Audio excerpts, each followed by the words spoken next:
할렐루야. 자, 오늘 말씀의 제목은 아들이에요. 아들.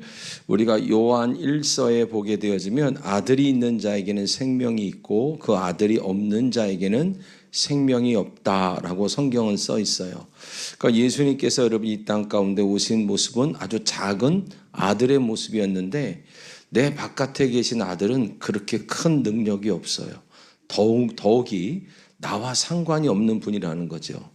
왜냐하면 그 아들을 수많은 사람이 만났고 수많은 사람이 대화를 했고 수많은 사람이 기적을 봤는데 정작 자기 인생은 안 바뀌는 거예요. 왜냐하면 그 아들이 어디 있어야 돼요? 네, 그렇죠. 내 안에요. 그러니까 여러분 우리가 제일 중요한 게 바로 뭐냐면 내 안에서 지금 어떤 역사가 있느냐 이거를 지금 살펴봐야지. 자꾸 기도를 하면서 내 바깥의 역사를 꿈꿔버리면 하나님의 역사는 내 안에서부터 시작해서 흘러나가게끔 되어 있는데 이 속은 텅 비어버린 영성이 될 때가 생각보다 많더라는 거예요. 그러니까 여러분 사실은 그 아들이라는 건 생명인데 내가 아닌 또 다른 생명이 내 안에 들어와서 우리 엄마들은 잘 알겠지만 그 아들이 결국은 나에게 들어와서 그 아들로 인하여 살게 되는 삶을 결국 엄마들은 살게 되잖아요. 그렇죠? 그것을 하나님께서는 이 어머니라는 단어를 갈라디아서 4장에 보면 그래서 언약이라 그러는 거예요. 뭐라고요? 언약. 그래서 아브라함에게 두 아내가 있는 얘기가 나오죠. 사라와 하갈. 우리가 갈라디아서 한번 4장 같이 가봅시다. 자, 갈라디아서 4장. 자, 갈라디아서 4장 22절 같이 한번 읽어봅시다. 자, 22절입니다. 갈라디아서 4장 22절.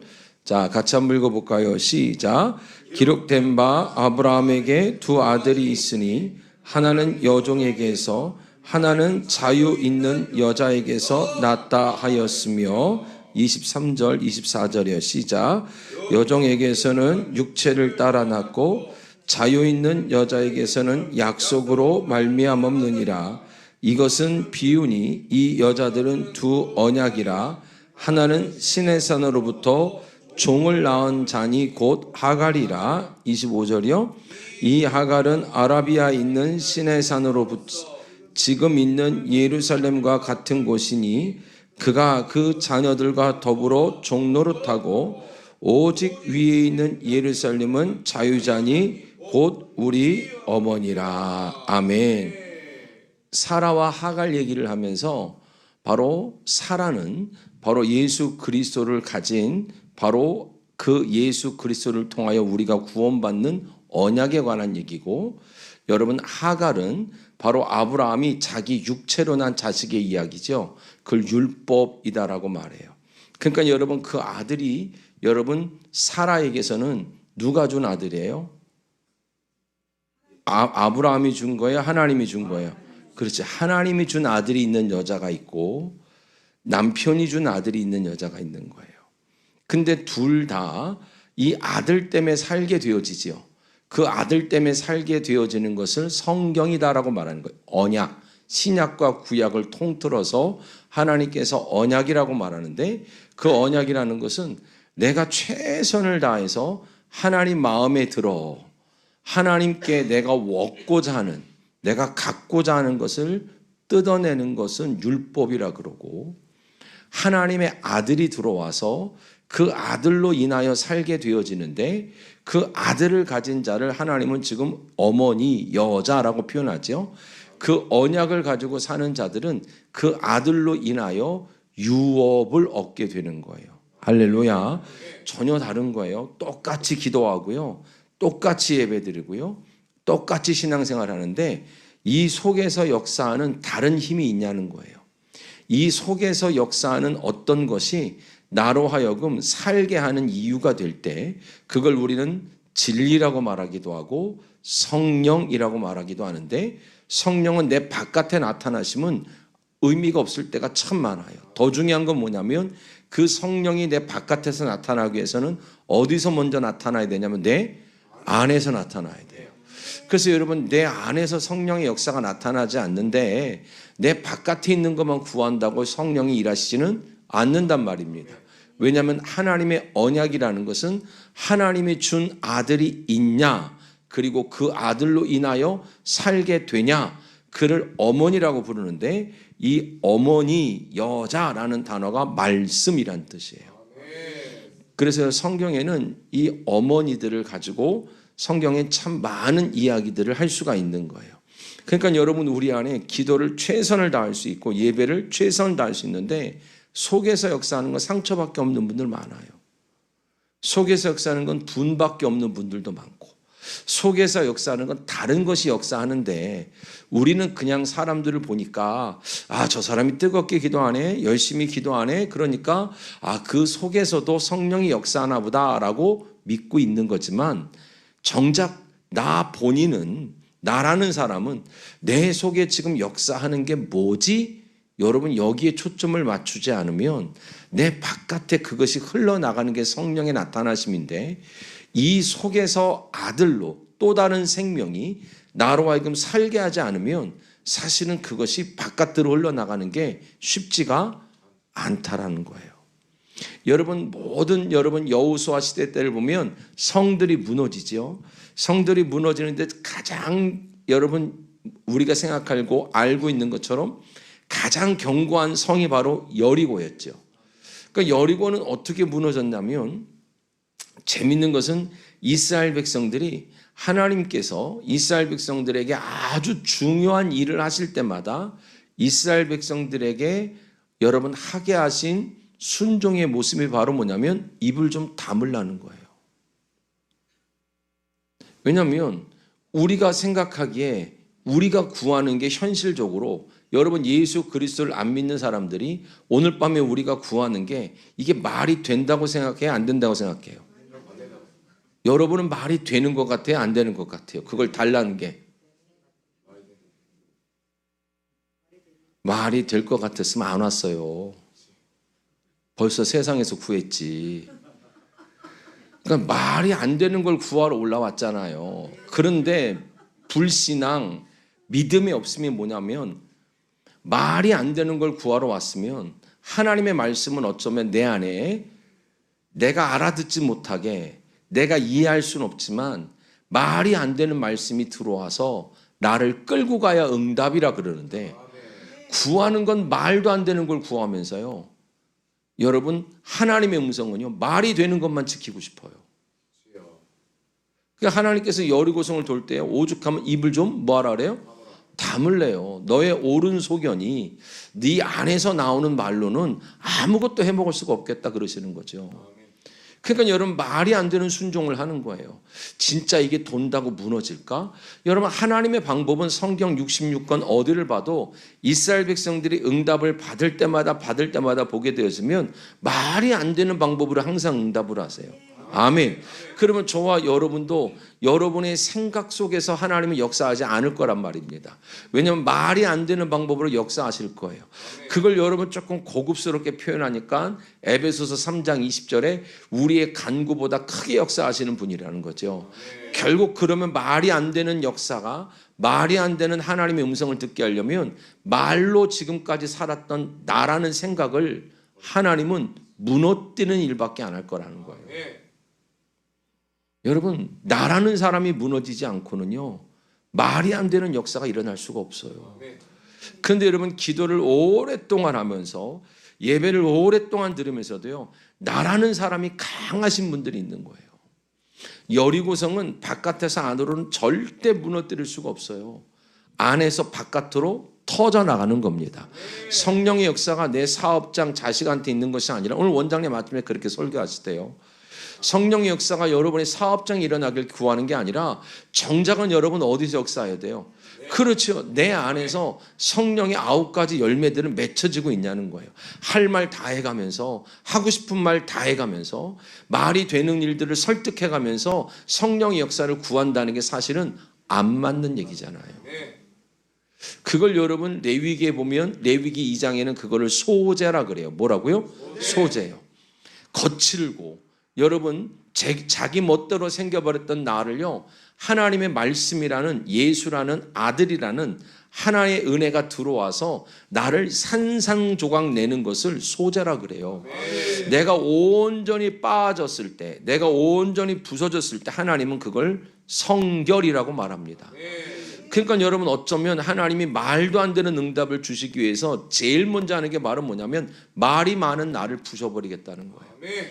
늘 말이 되는 이야기만 들으려고 하고 말을 가지고 싸우려고 하고 말의 이치로만 살던 나에게 여러분, 하나님께서는 이 세상에 속한 말이 아니라 바로 예수 그리스도를 통하여 속한 그 말씀이 저와 여러분을 살게 하셔야 되고, 할렐루야. 그래서 여기 수많은 목사님들이 오지만 그 목사님들의 인생 속에 나타난 간증들을 보면 여러분, 솔직히 이성적으로 들으면 말이 되는 일들이 있어요? 없지요. 말이 안 되는 걸 간증이라고 하잖아요. 근데 그들의 순종의 삶을 보면요, 말이 안 되는 일들을 따라갔단 말입니다. 그럼 어떠세요? 여러분은 지금 여러분 안에 말이 안 되는 어떤 변화들이 있겠습니까? 아니면 나는 똑같은데 말도 안 되는 걸 구하고 계십니까? 여러분, 잘 기도에 초점을 맞추셔야 돼요. 왜냐하면 간증은 듣기가 너무 쉬워요. 근데 말도 안 되는 일이, 진짜 저런 일이 있었겠어? 저 목사님의 인생에 진짜 저런 일이 있었겠어? 아니, 저 사람의 인생 속에 진짜 저런 일이 있었겠어? 그런데 여러분, 진짜 말도 안 되는 일들을 간증으로 하잖아요. 근데 그분들의 삶을 보면요, 말도 안 되는 일에 헌신하고 살았던 거예요. 말도 안 되는 일에 그 길을 따라갔던 것뿐이란 말입니다. 사랑하는 성도 여러분, 지금 이 세상 사람들이 말하는 말의 이치 속에 갇혀있는 내가요, 오늘 그 예수 그리스도로 인하여 온전히 부서지고 새롭게 되기를 주님의 이름으로 축원드리겠습니다. 그거 부서뜨리는 게 제일 오래 걸리는 거예요. 제일 긴 시간 걸리고 제일 어려운 작업이기도 해요. 왜냐하면 사람이 그 일을 하겠다고 달려들면 상처밖에 안 받거든요. 왜냐하면 여러분, 맞싸울 거 아닙니까? 그렇잖아요. 오직 여러분, 하나님밖에는 여러분 나를 빠을 뿐이 더 있겠나. 할렐루야. 그러니까 여러분, 뭘로 빠요? 여러분, 곡식을 뭘로 빠요? 소재로 보면 맷돌로요. 그래서 삼손처럼 눈이 빠져서 종로로 타다가 여러분 끌려다니다가 하나님께서 때로는 그 말도 안 되는 상황 속에서요, 그 무거운 짐으로, 무거운 삶의 짐을 뺑뺑뺑 돌리게 하면서 나를 빻고 계신 거라는 거예요. 여러분, 내가 온전히 고운 가루가 되는 것만큼 하나님이 향기로운 제물로 받으십니다. 할렐루야. 그 말씀이라는 방망이로요, 말씀이라는 칼로요, 하나님께서 나를 곱게 빠시는 거예요. 그것이 곱게 빨 때 하나님께서는 여러분, 그 소재를 드리고 있었던 삼손이요, 자기의 눈이 빠졌는데 사사기 16장에 보면 사람들이 조롱했다 그래요. 희롱했다 그래요. 그런데도 여러분, 곡식을 빻고 있는 거예요. 이 말은 뭐냐면 그 속에서도 하나님의 말씀으로 자기라는 인생을요 철저하게 부서뜨리고 있는 거예요. 그 상황 속 사람들이 조롱하는 그 상황 속에서도요, 여러분, 맷돌이라는 게 여러분, 삼손이 여러분 양식을 했던 소재의 맷돌은요 이만한 큰 맷돌이 아닙니다.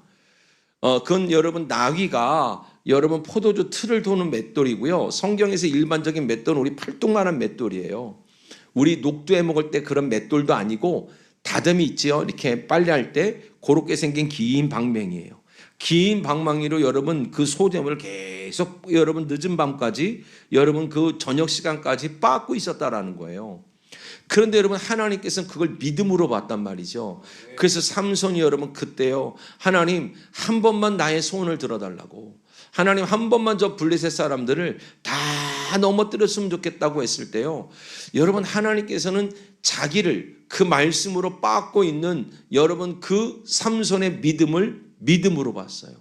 자기가 힘이 있다고요, 자기가 능력이 있다고요 까불고 다닐 때는요, 그 비밀을, 영적인 비밀을 빼앗겨 버리자마자 종로로 타고 있었는데, 자기의 여러분 교만함을 알았던 삼손이요, 말씀이라는 것을 가지고 자기의 인생을 팍팍 빻고 있을 때요, 사람들은 희롱했다고 조롱했다고 성경은 나와요. 계속해서 그들을 삼손의 모습을 조롱하고 네가 되겠냐고, 너의 삶이 되겠냐고 계속해서 조롱하고 있었지만 하나님은 삼손의 기도를 들으시는 겁니다. 그래서 삼손이 여러분 살았을 때보다 뭐 했을 때 역사가 컸다고요? 죽었을 때 역사를 하는 거예요. 오늘 여러분 그 말씀이라는 방망이로요, 말씀이라는 칼로요, 나의 옛사람이 무너지기를 축복합니다. 부서지기를 축복합니다. 그래서 역사가 내 바깥에서 일어나는 것이 아니라 여러분 어디서부터 일어나야 돼요? 내 안에서부터 일어나야 돼요. 내 안에서부터 내가 아닌 누군가가 나로 하여금 살게 하시는 역사, 내 안에서부터 살아나는 역사, 내 안에서부터 여러분 은혜가 있기를 주님의 이름으로 축원드리겠어요. 그때 비로소 기도를 들으신단 말입니다. 아멘. 여러분 그때 비로소 여러분 삼손은 살았을 때보다 훨씬 죽었을 때 큰 일을 했다고 성경은 기록하고 있는 거죠. 여러분 생각을 해보세요. 우리의 방식대로 그냥 하나님 내가 원하는 대로 해주면 참 좋을 것 같은데 하나님은 그렇지 않더라는 거예요. 오늘 사무엘상이라는 이 성경의 주제는 하나님이 준비하신 왕이 있대요. 누가 준비한 왕이요? 하나님이 준비한 왕이요. 그래서 사무엘상 16장 한번 가봅시다. 사무엘상 16장 1절 같이 한번 봅시다. 사무엘상 16장 1절 자 같이 한번 소리내서 읽어볼게요. 자 시작. 사무엘에게 이르시되 내가 이미 사울을 버려 이스라엘 왕이 되지 못하게 하였거늘 내가 그를 위하여 언제까지 슬퍼하느냐. 너는 뿔에 기름을 채워가지고 가라. 내가 너를 베들레헴 사람 이새에게로 보내리니 이는 내가 그의 아들 중에서 한 왕을 보았느니라 하시니라. 아멘. 여러분 보세요. 하나님은 이미 준비한 왕이 있다라는 거예요. 그러면 여러분 보세요. 그냥 미리 줘버리면 안 되나? 이스라엘 백성들이 잘못 구하고 연단 받는 것을 하나님은 기뻐하시지 않을 텐데 그냥 줘버리면 안 되나? 근데 하나님은 그들이 구한 대로 사울부터 주는 거예요. 왜 사울을 왕으로 먼저 줬냐면 호세아서 13장에 보면 그걸 응답이라고 말하지 않고 내가 분노함으로 그들에게 사울이라는 왕을 줬다는 거예요. 자, 무슨 말이냐면 우리가 여러분 여러 가지 어려움과 문제 속에 있을 때 그것만 해결되면 될 것 같아요. 우리의 생각으로는요. 우리의 생각으로는 그 일만 해결되면 될 것 같아요. 우리의 생각으로는 그것만 회복되면 될 것 같아요. 그런데 하나님은 그걸 회복시킨다고 내 인생이 회복될 거라고 믿지를 않으시는 거예요. 우리는 당장 그게 급해서 그게 회복되면 될 것 같은데 하나님이 회복하고 싶은 건 여러분 저와 여러분의 영적인 자리인 줄 믿으셔야 돼요. 아멘. 결국 지금 여러분 우리에게 온 어려움은 다양한 모습으로 나타나는데 무너진 건 하나 때문이에요. 영적인 것 때문이란 말입니다.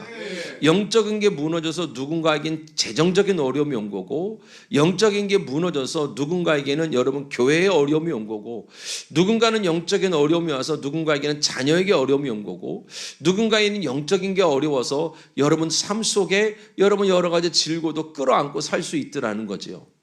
그러니까 하나님께서는 우리가 생각하는 그것만 해결했으면 좋겠는데 하나님은 그게 아니라는 거예요. 하나님은 왕을 주시는 이유가 바로 뭐냐면 왕이란 단어는 다스림이잖아요.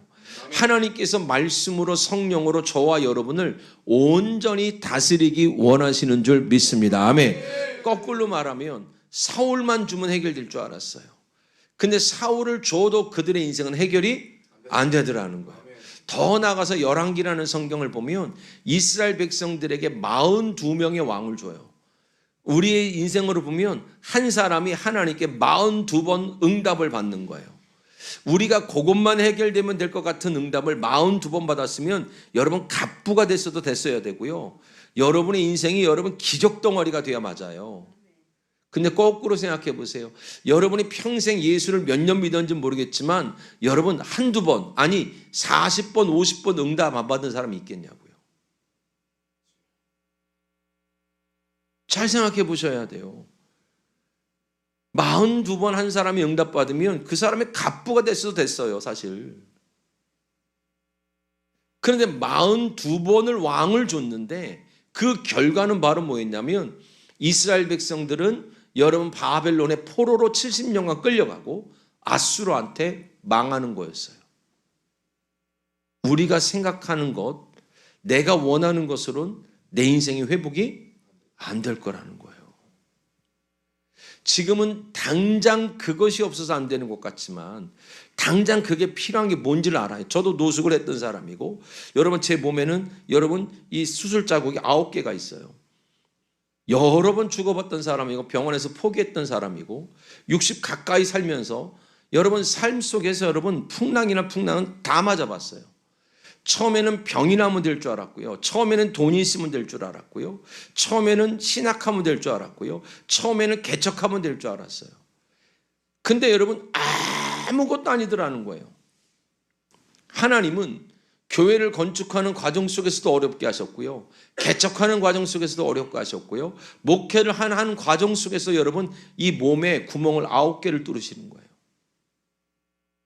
누군가에게는 그걸 하면 된대요. 저한테 그것만 하면 된대요. 그렇게만 하면 된대요. 아니더라니까. 해보니까 제가 여러분 부흥회만 지금 26년째 거백, 내가 정확하게는 모르겠는데 거의 26년 27년째 다니고 있어요. 그러니까 내년도도 보니까 78교회인가 가더라고요. 이미 끝나버렸으니까. 그렇게 하나님의 복음을 들고 살면서도요, 여러분 사실상 그것만 있으면 해결된다는 얘기를 정말로 많이 들었어요. 근데 아니더라고요. 결국은 교회를 해외, 국내 여러 곳에 지어가는 8번이나 건축을 해가는 그런 과정 속에서도 한 번도 쉬운 적이 없어요. 왜요? 하나님은 그 과정을 통해서 나의 영적인 상태를 올바로 세우셨지 그걸 했다고 해결되지는 않더라는 거예요. 왜냐하면 하나님이 자기를 위해서 건축하는 데도 어려운 것은 하나님은 건축물을 원하는 게 아니라 건축하는 과정 속에서 나를 올바로 세우는 거였고, 개척을 하면 여러분 잘 될 줄 알았는데 개척을 하는 과정을 통해서 결국 나 구원받기 위해서 개척하더라고요. 개척을 하면서 성도와 씨름하고 말씀과 씨름하고 기도와 씨름하면서 결국 내 영성이, 결국 내 영혼이 하나님 앞에 세워져 가는 과정 중에 하나였지. 어쩌면 그래서 오늘 함께 모인 여러분들이 여러 가지 기도의 제목들을 가지고 왔는지 모르겠지만 여러분 바라고 원하는 건 그 열매가 꼭 있기를 축복합니다. 그런데 어떻게 있어야 되냐면 그것만 얻으려고 해서는 안 된다는 얘기예요. 그것을 가져가는 과정 속에서 내 영혼이 하나님과 얼마나 멀리 떨어져 있고 내 속에서는 얼마나 하나님의 역사가 그동안 없었고 내 바깥으로는 여러분 부르짖지만 내 속에서는 내 하찮은 믿음 없음을 가지고 울어본 적도 없는, 단 한 번도 이 속에서 여러분 여전히 기도하면서도 여러분 분노가 있고 여전히 기도하면서도 용서하지 못하고 여전히 기도하면서도 원망이 있는 믿음을 한 줄도 찾아볼 수 없는 이 속을 보고 울어본 적은 있냐는 거예요. 다 무너진 가게를 보고 울고요, 다 쓰러진 교회를 보고 울지만요, 이 속에 믿음이라고는 찾아볼 수 없는 자기를 가지고 울어본 적이 없다면 여러분 오늘 이번 성례를 통하여서 성령의 일하심이 여러분 우리 안에서부터 나타나기를 주님의 이름으로 축원드렸습니다.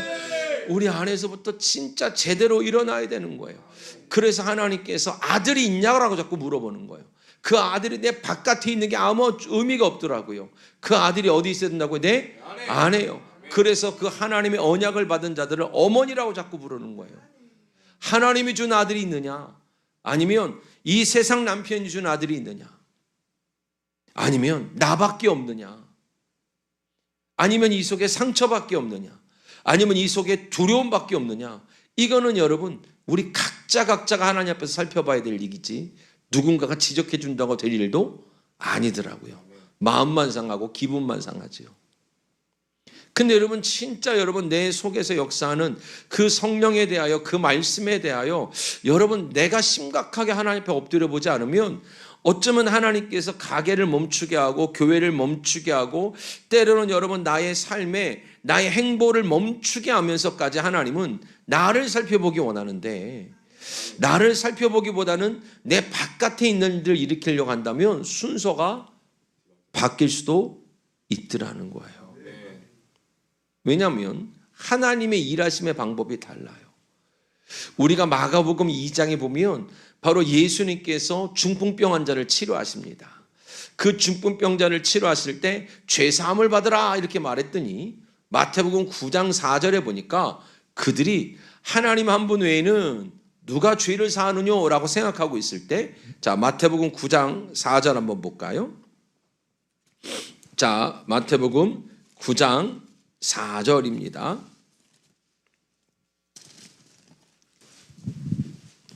자, 같이 한번 우리 소리내서 읽어보십시다. 시작. 예수께서 그 생각을 아시고 이르시되 너희가 어찌하여 마음에 악한 생각을 하느냐. 여러분, 예수님이 죄 사하는 거 맞지요? 근데 주님은 왜 악하다 그러죠? 하나님이 죄 사하시는 거 맞아요. 그런데 왜 하나님은 그들의 생각을 악하다고 하시냐고요. 하나님의 일하심의 방법을 받아들이질 않는 거예요. 어떻게 죄를 사하시냐면, 하나님이 죄를 사하시는 건 맞는데 하나님이 그 아들로 죄를 사하세요. 다시 말해서 예수가 그리스도가 됐다 그러죠. 그리스도라는 게 메시아인데 기름 부음 받은 자 이런 뜻이잖아요. 제사장, 왕, 선지자들에게 그 당시에 특별한 임무를 맡길 때 기름을 부었단 말이에요. 그걸 메시아라고 불렀다고요. 그러면 그 아들이 있다라고 말할 때 하나님이 우리를 죄를 사한다는 것은 우리 안에 최소한 누가 있어야 죄 사함을 받은 거예요? 아들이 있어야 되는 거예요. 근데 그 아들이 내 안에서 어떤 역사를 하는 거냐면 왕의 역사를 해요. 내 안에 나를 다스리는 말씀이 있냐는 거예요. 내 안에 나를 다스리는 성령의 기름 부음이 있냐는 거예요.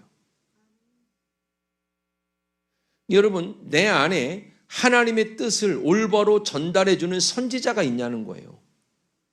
순종을 얘기했는데 말을 못 알아듣겠잖아요. 그러면 여러분, 그 선지자가 말을 해야 되잖아요. 그래서 그리스도라는 말이 말을 건네주다 이런 뜻도 있어요. 우리는 하나님의 음성을 들을 수가 없는 존재입니다. 어떤 피조물도 하나님의 음성을 들을 수가 없어요. 오직 예수 그리스도와 성령을 통해서만 듣습니다. 아멘. 그러면 내 안에 있는 그 그리스도가 여러분 말씀을 전해주고 있냐는 거예요. 그 말씀에 다스려지고 있냐는 거예요. 그 말씀으로 여러분 하나님과 올바른 관계를 맺고 있냐는 거예요. 그러니까 하나님이 죄를 사하는 건 맞는데 유대인들이 하나님 보시기에 악하다고 말한 것은 하나님이 일하시는 방법을 받아들이려고 하질 않은 거예요. 내 나름대로 최선을 다해서 번제를 드리면, 내 나름대로 최선을 다해서 아침마다 시편과 이사야서로 여러분 기도를 하면 하나님 받으시겠지 이 생각만 했어요. 여러분, 우리는 지금 이미 우리 안에 아들이 있지요. 아멘. 이미 우리 안에 생명이 있단 말입니다. 그리스도가 있단 말입니다. 그러면 여러분 우리 안에서부터 하나님이 역사하시고 일을 하시려면 최소한 여러분 그분이 나한테 오늘 뭔가를 전해줘야 돼요. 할렐루야. 하나님께서는 기록된 말씀, 어떤 말씀이요? 기록된 말씀, 그건 성경이에요. 자, 기록된 말씀과 두 번째는 계시된 말씀. 어떤 말씀이요? 계시된 말씀이면 이 기록된 말씀을 주의 종들이 풀어주는 걸 말해요. 진리로. 그리고 세 번째가 어떤 말씀이 있어야 하냐면 선포되는 말씀이 있어야 돼요. 어떤 말씀이요? 선포되는 말씀. 예배지요. 지금과 같은 거예요. 오늘 오전 예배와 같은 거예요. 그 선포되는 말씀 속에 그 기록된 말씀을 누가 자꾸 베껴가면서 그 속에 있는 진짜 뜻을 베껴가면서 선포할 때 하나님의 말씀이 우리의 귀나 머리에 있는 것이 아니라 어디에 있어야 돼요? 마음에. 그 말씀이 마음에 다스려지고 있냐는 거예요. 여러분 오늘 오전 설교 속에 여러분의 마음에 담아진 말씀은 뭡니까?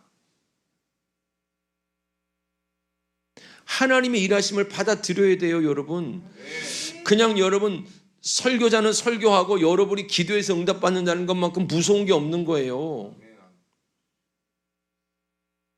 그러면 여러분 지금도 오전에도 내일도 계속해서 365일 이 제단에서 하나님 말씀은 끊임없이 선포되는데요.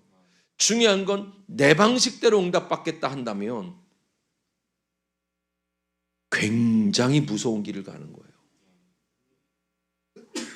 왜 그렇게 많은 비용을 투자하고 왜 그렇게 여러분 시설을 갖추고 왜 그렇게 많은 시간을 투자해서 여기에 강사를 세우고 원장님이 70이 넘으셨잖아요. 훨씬 70이 훨씬 넘도록 그렇게 뛰어다니면서까지 말씀을 전파해야 되겠냐고요. 나 설교자라니까 설교 들어라 이게 아니란 말입니다. 하나님이 일하시는 방식이 그래서 그래요.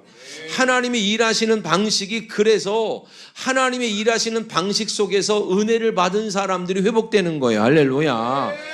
내 나름대로 해볼 것 같으면 안방이 있어야죠.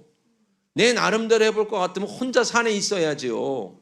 하나님께서 여러분 이 진주라는 곳에 예배당을 세워놓고 코로나 때도 여러분 엄청난 위기 속에서 단 한 번도 여러분 끊어지지 않고 지금까지 여러분 하나님의 일들을 감당하는 이유는 하나님이 일하시는 방법이 이것밖에 없어서 그래요. 아멘. 그러면 저와 여러분이 내 나름대로 응답받는 것이 아니라 오늘 하나님이 죄를 사하는데 우리들의 생각이 악하더라는 거예요. 왜냐하면 예배는 예배, 기도는 기도, 이건 아니란 말입니다. 왜냐하면 하나님의 일하심이 그리스도인데 그 그리스도는 바로 여러분이 가지고 있는 기록된 말씀, 그 속에서 여러분 계시된 말씀 속에 선포하는 자들을 통하여서 우리 마음에 새겨지고 담겨지는 은혜가 있기를 주님의 이름으로 축원드렸어요. 그 말씀으로 다스리겠다는 거예요. 그 말씀으로 길을 가르쳐 주겠다라는 거예요. 그 말씀으로 하나님과 관계를 맺게 해주겠다라는 거예요. 아멘. 그래서 여러분 교회를 하면서 수없이 목회를 해가면서요 성도들한테 예배를 강조하는 이유는 내 설교 들어라가 아니란 말입니다. 하나님이 일하시는 방식이 그렇다는 거예요. 하나님이 일하시는 방식이 그리스도란 말입니다. 내 안에 그 아들을 주시겠다라는 거예요. 그래서 오늘 여러분 한나가 보면 아들을 낳잖아요. 그렇죠? 근데 한나라는 여자가 아들을 낳는데 자기 남편에게서는 아들을 낳을 수가 없었어요. 누구를 통하여 낳아요? 하나님이 준 아들이지요.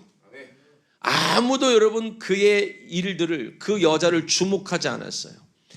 그렇게 기도하러 올라다니고 그렇게 예배하러 다니지만 늘 눈물 범벅이었고 여러분 불임나란 여자를 통하여서 오히려 아들을 못 낳은 걸 조롱받기도 하고 근데 여러분 한나는요 그럼에도 불구하고 기도를 포기하지 않았어요.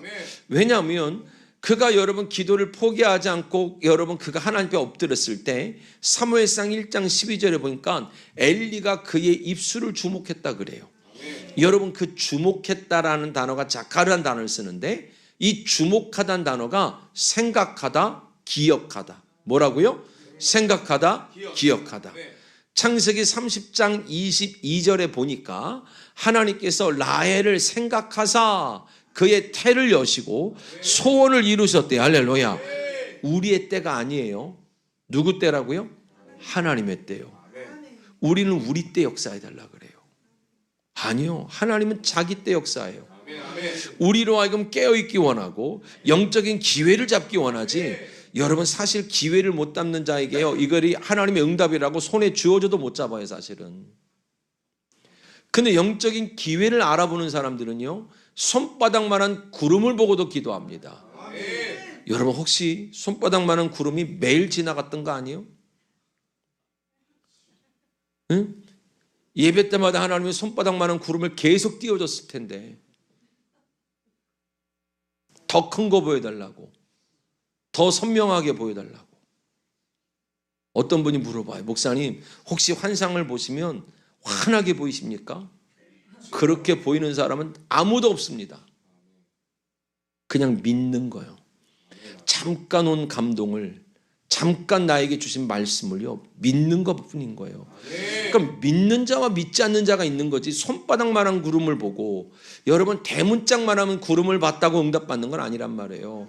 진짜 응답이라고요 여러분 써서 줘도 응답 못 받는 사람 많아요. 왜요? 누구 생각과 다르니까. 내 생각.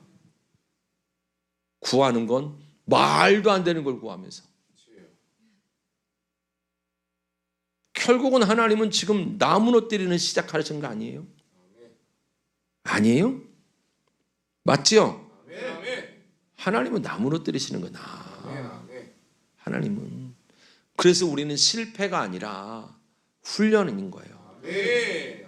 실패라고 생각하면 성공하려고 기도해야 되지만 실패가 아니라 훈련이라면 지금 뭘 받아야 돼요? 훈련 받아야지. 수없이 손바닥만한 구름은 올라갔을 거예요. 기회라는 걸 내가 못 잡는 거지. 왜 기회를 못 잡을까요? 준비가 안 되면 못 잡아요. 우리는 여러분 실패한 사람이 아니에요. 왜냐하면 우리가 가는 길 자체가 실패가 아니니까. 우리가 주님과 동행하는 길인데 실패가 어디 있어요? 우리는 실패가 아니라 지금 훈련되고 있는 줄 믿기를 주님의 이름으로 축원드렸어요. 우리는 실패가 아니라 부르심을 받은 거예요. 뭘 받아요? 부르심이요. 기도하자고, 나 좀 보라고, 네 생각 좀 내려놓으라고. 근데 여기서 여러분 실패를 운운하면 안 돼요. 그러면 우리의 지금 가는 길 자체가 실패란 얘기잖아요. 우리가 하나님께로 가는 길이 실패가 있어요, 없어요? 없지요.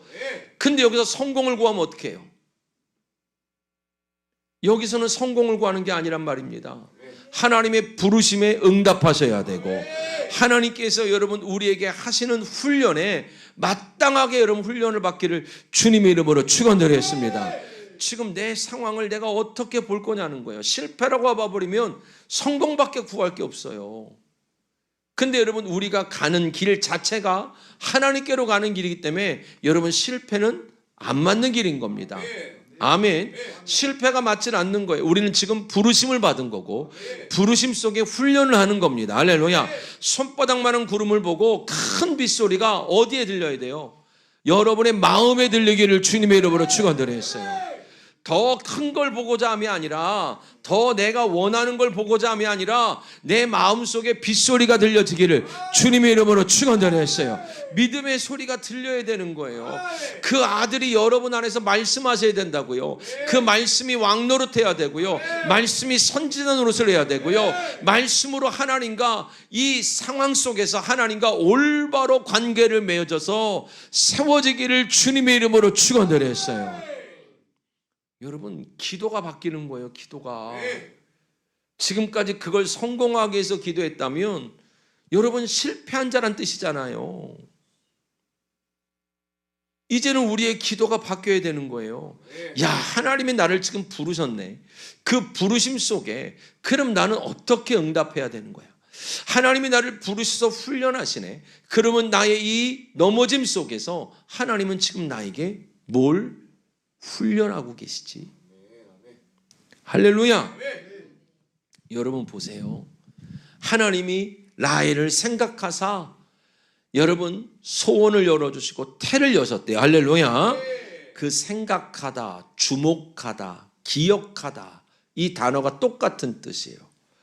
언제 쓰는 단어냐면 그냥 한국말로는 기억하고 생각하는 건데 하나님이 쓰실 때는 어떨 때냐면 하나님이 언약, 약속을 가지고 일하실 때예요. 뭘 가지고 일하실 때? 약속. 하나님의 약속은 하나예요. 우리에게 그 아들을 주시겠다고. 할렐루야. 그러면 하나님이 오늘 우리를 기억하시는 줄 믿으셔야 돼. 하나님이 저와 여러분의 입술을 주목하고 있음을 믿으셔야 돼. 근데 하나님은 약속대로만 일하세요. 다시 말해서 하나님은 자기 방식대로만 일하신단 말입니다. 오늘 하나님께서 여러분 안에 말씀을 믿어지게 하거나 말씀을 통하여 다스려지거나 여러분 말씀을 통하여 하나님과 다시 올바로 세워지거나 말씀을 통하여 길을 인도받기를 주님의 이름으로 축원드리겠습니다. 축원드리겠습니다. 내 안에서 어떠한 일이 벌어져야 되는 거예요. 내 속에서 그 아들이 있어야 된단 말입니다. 아멘. 그게 약속이고 그 약속을 받은 자들을 어머니라 부르고 그들을 예루살렘이라 부르고 그것이 바로 교회라고 불려지는 거예요. 그래서 우리를 그리스도의 신부라고 부르는 거예요. 할렐루야. 그러니까 여러분 하나님께서는요 한나를 주목하세요. 하나님은 약속대로 일을 하시겠다라고 말하면서 약속대로 일을 하기 위해서 한나에게는 아들이 없는 상황이 되는 거지요. 여러분 사무엘상 1장 1절에 보면 누구누구의 자손이요 현손이요 손자요 아들이 이렇게 나와요. 이게 다 똑같은 단어예요. 맨 그래서 전부 아들이란 단어예요. 우리식으로 말하면 예수 믿고 그 흔한 돈도 없는 거야. 그 흔한 여러분 자식복도 없는 거야. 우리식으로 말하면 그 흔한 여러분 아내복도 없고 그 흔한 남편 복도 없고 그 흔한 건강도 없는 거야. 다 없는 거예요. 그런데 하나님은 다 없는 한 여자에게 약속을 하기 시작하는 거예요.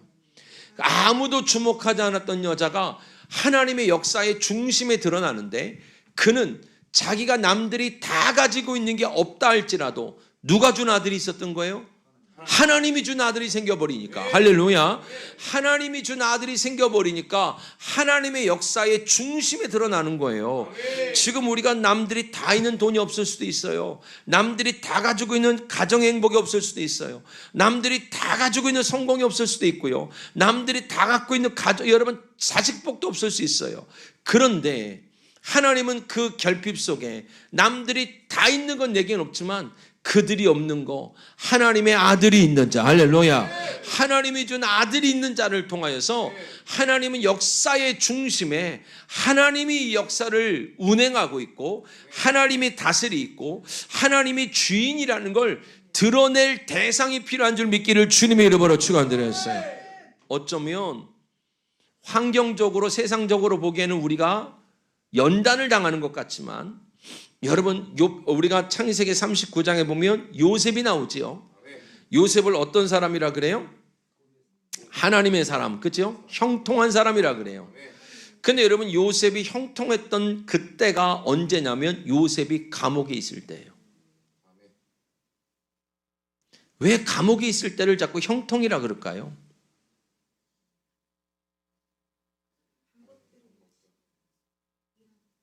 요셉이 지가 아무것도 할 수 없어서 그래. 어째 아멘을 안 했어요? 아직 할 수 있는 게 많아. 전화도 해야겠고 만나러도 가야겠고 찾아도 가야겠고, 하나님한테는 내가 제일 방해꾼이요 지금. 감옥에 가다나도 나오겠다고 하니까. 하나님 편에서는 요셉을 묶어놨어요. 시편 105편에 보면 하나님이 영혼을 붙들었대. 그러니까 여러분 환경은 감옥인데 하나님 보시기엔 형통이라는 거예요. 어디가 붙들려서? 영혼. 그러니까 지금 똑같은 얘기를 하는 거예요.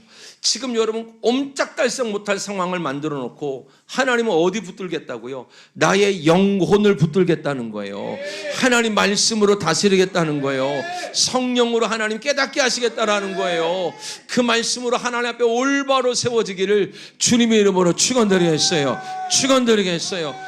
남들이 다 있는 아들은 나한테 없는 거예요.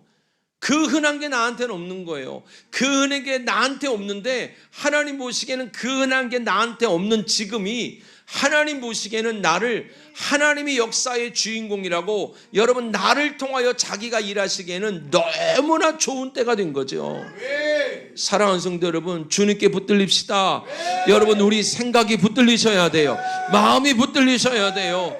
이 속에서 여러분 하나님이 붙들고 가는 역사가 없으면 환경이 감옥이라도 진짜 감옥과 같은 삶을 사는 거지. 아무것도 할 수 없는 상황이 형통이 될 수 있기를 주님의 이름으로 축원드리겠어요. 개척을 하고요. 첫 개척을 하고요. 성도가 없었어요. 성도가 다 이래저래 다 빠져나간 상황 속에서 하나님이 나를요 지하 성전이었으니까 지하에 처박아 두는 거예요. 3년을 조금 넘도록 저희 집사람이 여러 가지 알바하고 직장 다니면서 저를 먹여 살리는 거예요. 근데 그때가 저한테는 지옥 같았어요. 왜냐면 성전에 내려가면 요만한 등 하나밖에 킬 수가 없어. 왜냐면 전기세가 많이 나가잖아. 등 하나 켜놓고요 아침부터 저녁까지요 꼼짝 못하고 성전에 갇혀 있는 거예요. 먹을 거 좀 주섬주섬 싸가지고 그걸로 밥을 떼어가면서 그 지하 성전에 있는 거예요. 한 석 달은 잠만 잤던 것 같아요. 왜 이렇게 잠이 많이 오는지요, 지금 생각해보면 무기력의 영이야. 여름이면 시원하지, 겨울에는 그래도 바깥에보다 따뜻하잖아요. 들어가만 잠만 자는 거예요. 들어가만 잠만 자는 거예요. 그래서 제가 여러분 예배 시간에 잠자는 분들 보면 그냥 그 아직 무기력한 영이 붙들고 있나 보다 해요. 아니 그런 시기가 있어요. 나도 그랬으니까. 웬 잠이 그렇게 오는지 몰라. 진짜 제가 여러분 진짜 막 예전에 모질게 설교할 때는 우리 성도들한테 했던 말이 있어요. 아니 빚이 그렇게 많다며 잠이 와? 나는 그런 게 이해가 안 됐어요. 진짜 한동안은. 아니 지금도 젊지만 훨씬 젊어요. 32살 때부터 목회를 했으니까 도무지 이해가 안 됐어요. 아니 자식이 그런데 잠이 와? 그래서 제가 가끔 물어봐요. 우리 교회에다가 여러분의 문제를 해결하려고 잠 안 자고 24시간 기도해 본 적은 있습니까? 이렇게 조용할 수 있나? 하루도 기도를 안 해보고 달라는 게 이게 말이 안 된단 말이에요. 내 말은 잘 거 다 자고 먹을 거 다 먹고 어디서 간절함을 찾아요? 살아계신 건 믿어지시죠? 또 긴가민가해? 미치겠네. 아니 살아계신 그분께 하루가 기도가 안 나와? 여러분 너무 많이 달라는 거야. 여러분 이 간절함이 그냥 생기진 않더라고요. 문제가 크다고 간절해지는 건 아니더라고요. 저도 얘기했잖아요. 밤낮으로 잠만 잤다고요. 교회가 여러분 325만 원짜리인데 빚이 4,500까지 갔어요. 왜냐하면 또 기도를 하면 감동도 무작스럽게 잘 줘. 그럼 나도 선교를 받아도 시원찮은 교회인데 어디다 선교해야 되고 뭐 해야 되고. 아니, 지금도 석주 재정으로 써요. 우리 교회는 마지막 주는 선교주일이야 무조건. 웬 감동은 없는데 이렇게 많이 와. 죽을 것 같아. 그냥 좀 벌어오면 그냥 쓰기에 바빠 죽겠어. 근데 잠만 오다가요 어느 날요 하나님이 영적으로 날 깨우는 거예요. 진짜 영적으로 날 깨우니까 한 3년을 넘게요 그냥 지하의 성전에 갇혀서 말씀을 보고 말씀을 암송하고 찬송하고 기도하고 그것밖에 한 게 없어요. 그런데 여러분 보세요. 이사야서 49장에 보면 하나님께서 은혜 베풀 때 내가 너를 돕고 구원의 날에 너를 건지겠다고 얘기해요. 자, 우리는 평생 은혜 받죠. 아멘. 영원토록 은혜 받죠. 근데 잘 들어보셔야 돼요. 여러분 하나님이요 집중적으로 은혜 주는 때는 따로 있더라고. 그걸로 평생 사는 거더라고. 제가 그 3년 넘도록 저희 집사람이 절 뒷바지라고 기도하고 믿어주는 건 저희 집사람밖에 없으니까 그렇게 버텨준 세월이 있었단 말이에요. 그런데 그때 여러분 하루에 여러분 열몇 시간씩 여러분 성전에 앉아서 말씀 보고 기도하고 여러분 찬송하고 했던 일들이요 3년 좀 남짓이었는데 마치 요셉의 감옥에 있는 시간 같은 거예요. 제가 처음 노숙을 하면서 노숙을 딱 3년 2개월을 했어요. 왜 3년 2개월이라면 창고에 살았단 말이에요. 기계보일러실. 기계보일러실에 살았는데 3년 2개월을 딱 살았어요. 그 3년 2개월을 살고 여러분 그 당시에 1억 2천짜리 빌라를 하나님이 선물로 줘서 그때부터 저의 인생 속에 가난이라는 건 끊어졌는데 그때까지 여러분 하나님께서 그때 일을 안 했냐 했단 말이에요. 28, 29, 30살 때인데 일을 했어요. 여러분 열심히 여러분 물수건 배달도 하고요. 배추 배달도 하고 유리도 끼러 다니고요. 돈 되는 일은 다 알아다녔어요. 사람들은 왜 직장을 안 다니냐 그래요. 직장을 다닐 여력이 없었어요. 왜냐면 우리 어머니 아버지가 그때는 살아계셨으니까. 벌어와야 먹으니까.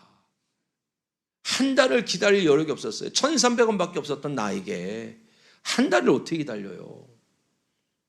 그러니까 여러분 제일 쉬운 게 농산물 시장 가서 여러분 배추 생선 나르는 것부터 했어요. 죽어라고 했어요. 그런데 여러분 진짜 악착같이 살았어요. 돈을 벌었겠죠. 근데 늘 그 기계보일러실 창고였단 말이에요.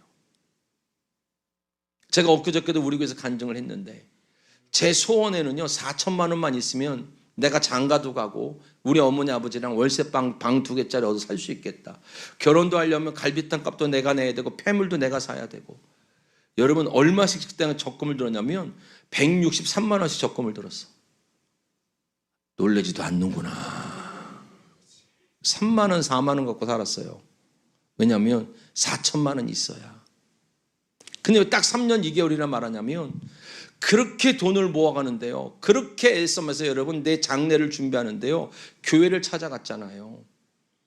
교회를 찾아가서 여러분 하나님과 승부를 봐야 됐어요. 왜냐하면 하나님이 계셔야만 내가 이 지옥과 같은 인생에서 나올 수 있다고 믿었거든요. 근데 그 목사님이요, 이렇게 12월 달 되면 예전에는 목사님들 다 기도하러 올라왔어요. 기도하러 올라와서 내년 살림들을 짰단 말이에요. 근데 재밌는 건 그 당시에 목사님들이 기도하러 올라가잖아요. 성도들이 긴장을 했어요. 왜요? 헌신하고 순종해야 될 응답들을 가지고 내려오셨거든. 아무도 아멘을 안 하잖아요. 우리는 뭐 아무리 기도해도 응답은 뭐 아무리 기도해도 날 시키는 사람이 없으니까 이게 이상하다는 거예요. 저는 기도가. 그러면 그 목사님이 여러분 그 당시에 우리 교회가 여러분 어디로 이사 가냐면 지하에서 우리 담임 목사님이 할 때 어디로 이사 가냐면 극장 자리로 이사 갔어요. 아니 금식하고 오더니 전도사를 다 주라는 거야. 이거를 자기 다 새로 개척한다고요. 성도들이 막 욕을 하고 난리가 났어요. 전도사랑 짜고 치는 고스톱 아니냐고. 그 전에 부흥회 됐고 그 전에 부흥회 됐단 말이에요. 근데 여러분 악착같이 모아서 마지막 4천만 원이 되는 날이었어. 그날. 근데 목사님이 다 모이래. 그 돈을 여러분 163만 원 넣고요, 도장하고 주민등록까지 다 챙겨갖고 가서 앉아 있는 거예요. 목사님이 개척한다 이제 성들이 박수를 쳐주고 여러분 기뻐하는 게 아니라 전도사랑 짜고 치는 고스톱이라고 막 욕을 하기 시작하는 거예요. 근데 하나님은 저한테 내 걸 내놓으래요. 여러분 노숙자가요 1,300원부터 시작해서요 2약 물고 모은 돈이에요. 내 평생 꿈이었단 말이에요. 꿈. 근데 하나님이 그 꿈을 내놓으래. 저희 어머니가 지금은 소천하셨는데 저를 보면서 눈을 탁 감아요. 우리 어머니도 이제 아는 거야. 네 몫인가 보다. 근데 그거 아십니까? 그날 내 꿈은 산산조각냈어요. 하나님이 달라 하니. 근데 그날 이후로 내 꿈은 산산조각 났는데 하나님의 꿈이 시작되는 거야. 내 꿈은 완전히 무너져 버렸는데 하나님의 꿈이 시작돼서 오늘까지 온 거예요. 사랑하는 성도 여러분, 내 꿈은 무너지는 날들이 있어요. 내가 바랬던 가정, 내가 바랬던 자식들의 모습, 내가 바랬던 교회의 모습은요 상상 속에만 있을 수 있어요. 하나님이 무너뜨리는 거예요. 왜요? 실패가 아니라 뭐라고요? 부르심이라고요. 실패가 아니라 뭐라고요? 훈련이라고요. 누구의 일하심 속에 불러넣는 거예요? 하나님의 일하심 속에 하나님이 우리를 갖다 집어넣겠다라는 거예요. 내 아들을 통하여 네 속에서부터 역사하겠다는 거예요. 할렐루야. 하나님께서는요 하나님이 준비한 왕이 있어요. 근데 한 여자를 주목하는 거예요. 아무도 그 여자를 주목하지 않았어요. 근데 그에게 아들을 줬지요.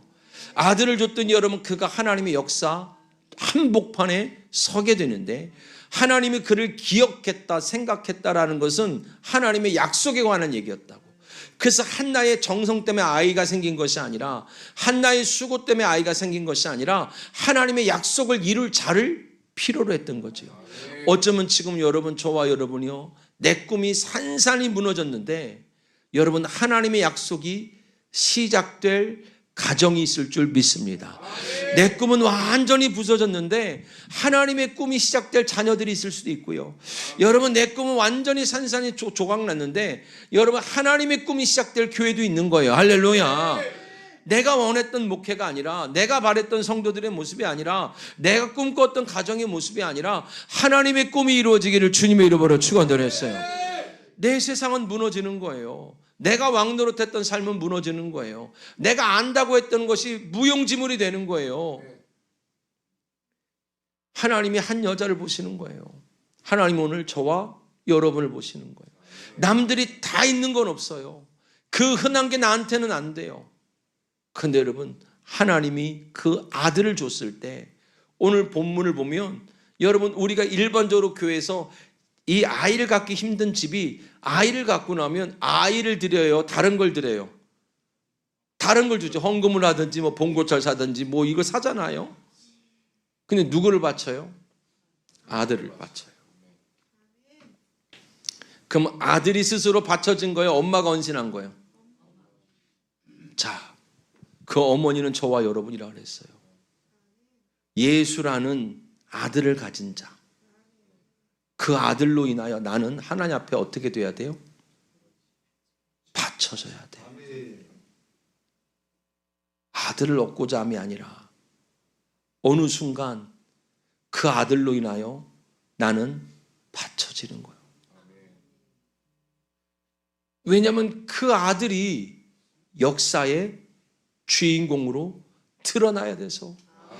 그래서 여러분 그 유명한 한나는요 사무엘상 2장 이후로 아무것도 거론이 안 돼요. 내 이름은 온데간데 없어요. 오직 저와 여러분의 인생을 통하여 예수 이름만 나타나게 되는 줄 믿기를 주님의 이름으로 축원드렸어요. 저와 여러분을 통하여서 온전히 예수 이름만 나타나는 거예요. 결국에는 여러분 저와 여러분의 나라는 세상은 다 무너질 수 있으나 여러분 누구 역사가 일어나요? 하나님의 역사가 일어나기를 축복합니다. 그래서 여러분 이 역사의 시작은 하나님이 준비하신 왕이 있다라는 거예요. 언제요? 룻기 보세요. 4장 22절 같이 봅시다. 룻기서 4장 22절입니다. 자, 시작. 오벳은 이새를 낳았고 이새는 누굴 낳았더라? 다윗을 낳았더라. 누구네 집에서요? 우리가 잘 아는 나오미의 집에. 현실로는 다 망한 집이에요. 10년 동안 하나님이 쳐서 남자들이란 남자들은 다 죽은 집이에요. 그 집을 통해서 하나님은요, 하나님이 준비한 왕을 태어나게 하시는 거예요. 사랑하는 성도 여러분, 오늘 저와 여러분이 쉽게 포기하지 말아야 될 이유는 하나님이 준비하신 은혜는 우리의 눈에 보이지 않는다 할지라도, 우리의 여러분 손으로 만져지지 않는다 할지라도 하나님의 은혜는 준비되고 있음을 믿으셔야 돼요. 하나님의 역사는 내가 모르는 사이에 이미 준비되고 있더라는 거예요. 하나님이 여러분 그 아들이 준비됐다면 미리 줬으면 좋을 텐데, 여러분 생각을 해봐요. 하나님이 이스라엘 백성들을 여러분 모세를 통하여 그들을 건져내시는 게 하나님의 약속이잖아요. 그럼 처음부터 모세를 80살로 주면 되잖아. 근데 모세를 몇 살로 줘요? 깐난뱅이로 주는 거예요. 몇 년을 기다려야 돼? 80년. 믿음이란 건 그런 거예요. 지금 내가 사는 이 산 밑에 아무 역사가 없다 할지라도 저 하나님의 나라, 저 산 위에는 하나님의 역사가 있음을 믿는 겁니다. 아멘. 예수를 처음부터 33살로 주면 되잖아요.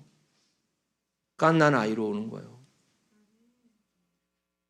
그러면 여러분, 우리들에게 지금 요구하는 기다림이라는 것은 막연한 기다림이 아닌 거예요. 야고보서 5장에 보게 되어지면 선지자의 인내, 농부의 인내, 욥의 인내가 나와요. 그들의 인내의 특징은 딱 하나인 거예요. 하나님을 믿는 믿음이었단 말입니다. 어쩌면 여러분 우리 안에 하나님의 방법을 잃어버렸어요. 어쩌면 여러분 소망이 없이 기도할 수 있어요. 너무 산 밑에 내 삶만 보고 여러분 좌절할 수 있다는 거예요. 하나님의 건지심, 하나님의 일하심은요, 우리와 전혀 상관이 없는 역사로 일하실 수도 있음을 믿으셔야 됩니다.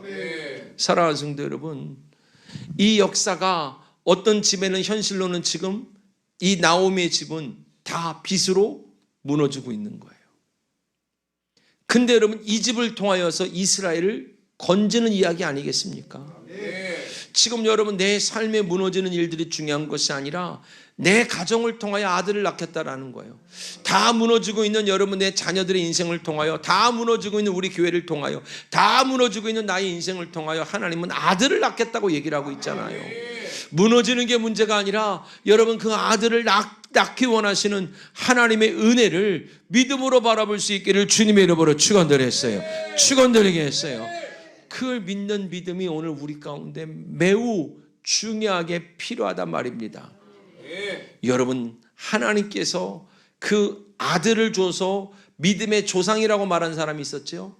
누구죠? 아브라함이죠. 그래서 아브라함의 이야기도 어떤 이야기를 끌고 가시는 거냐면 아들을 낳는 얘기를 끌고 가는 거예요. 아브라함이 여러분 75세에 하나님을 만났지만 몇 세에 낳아요? 100세에 낳아요. 그에게 하나님께서 아브라함에게 자식을 주실 때 창세기 18장 한번 볼까요?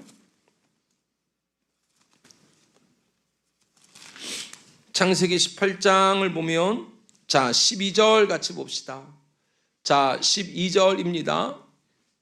자 같이 한번 읽어볼까요? 시작. 사라가 속으로 웃고 이르되 내가 노쇠하였고 내 주인도 늙었으니 내게 무슨 즐거움이 있으리요. 자 보세요. 성경에 보니까 사라가 속으로 웃고 이르되 내가 노쇠하여 내 주인이 늙었으니 여기에 우리나라 성경에 빠져있는 해석이 있는데 어찌라는 단어가 있어요.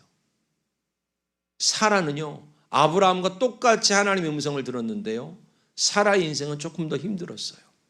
우리의 삶이 힘든 거예요. 어떻게 회복시키실 건데요? 하나님 그러면 우리 애들 어떻게 회복시킬 건데요? 어떤 방법으로 회복시킬 건데요? 하나님은 지금 아들을 줘서 회복시키겠다는데 우리 방법과 맞지가 않아.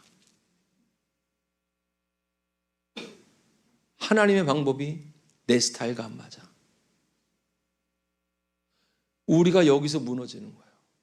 어떻게 회복시킬 건가? 우리는 이미 답을 정해놨어요. 이렇게 은행에서 도와줘야 되고 이렇게 그 사람이 줘야 되고 이렇게 우리 아이들이 취직을 해야 되고 이렇게 사람들이 들어와야 여기서 걸려 넘어지는 거예요. 노년의 아브라함에게 아들이 있었다라고 성경은 증언해요. 성경에서 말하는 노년은 단순히 연세를 많이 드신 노년을 말하는 게 아니라 즐거움이 없는 때예요. 뭐가 없어요? 즐거움이 없는 거예요.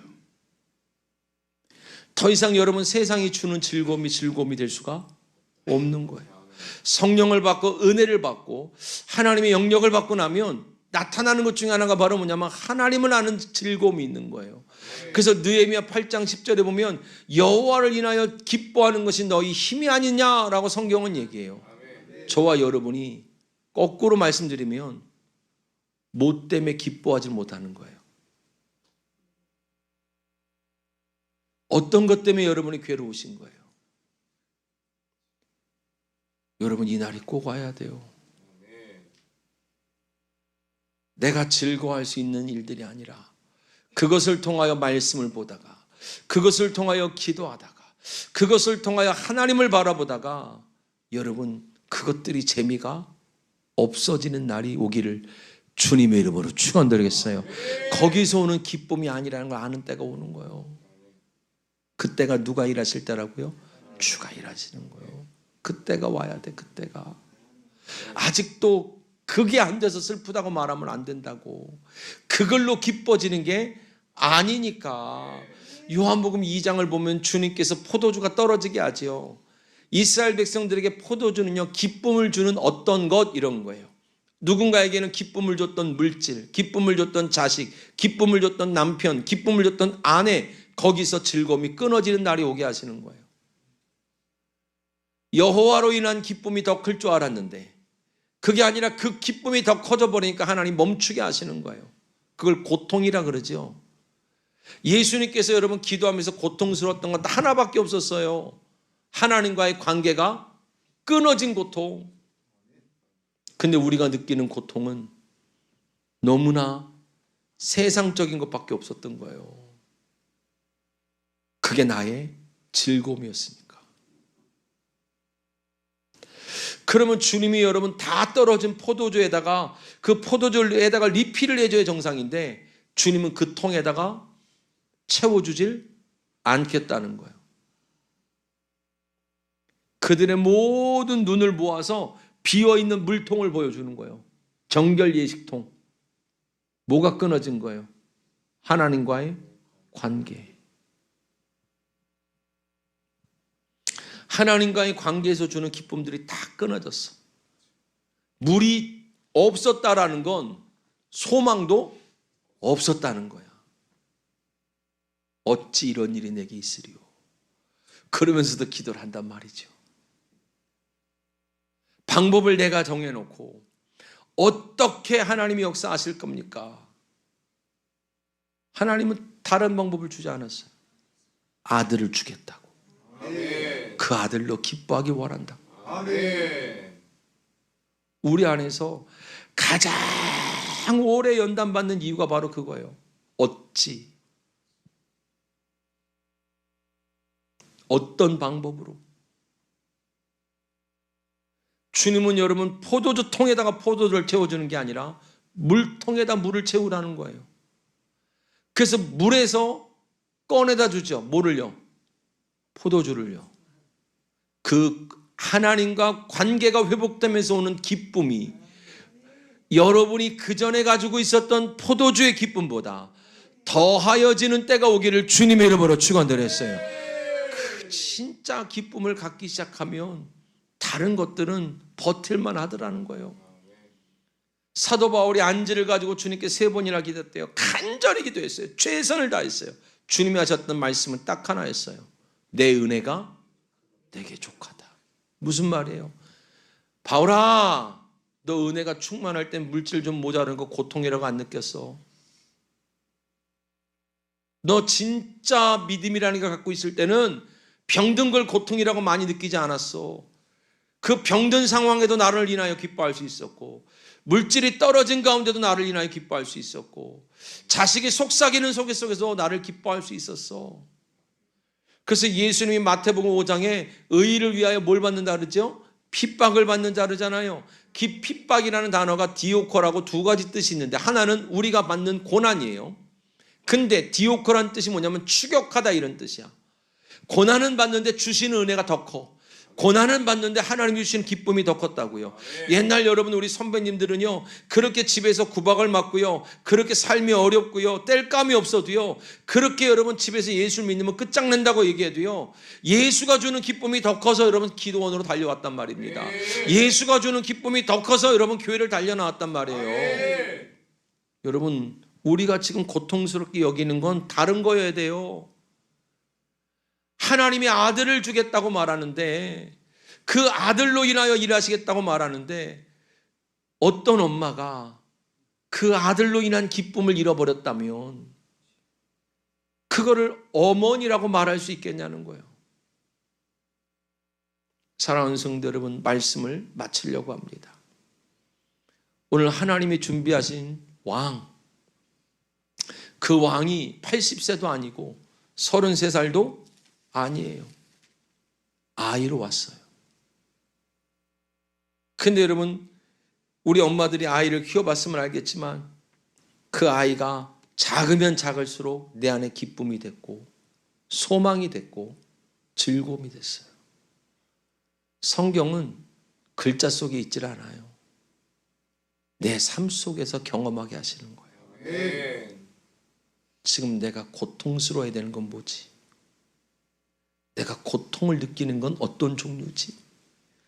여러분 오늘 이번 성회를 통해서 다시 한번 우리의 믿음이 하나님께서 원하시는 믿음으로 잘 세워져서 여러분이 기도하는 모든 일들이 정말로 하나님과 더 올바른 관계로 세워져 하나님께로 주님으로 마음껏 기뻐할 수 있는 간증들이 있기를 주 예수의 이름으로 축복합니다.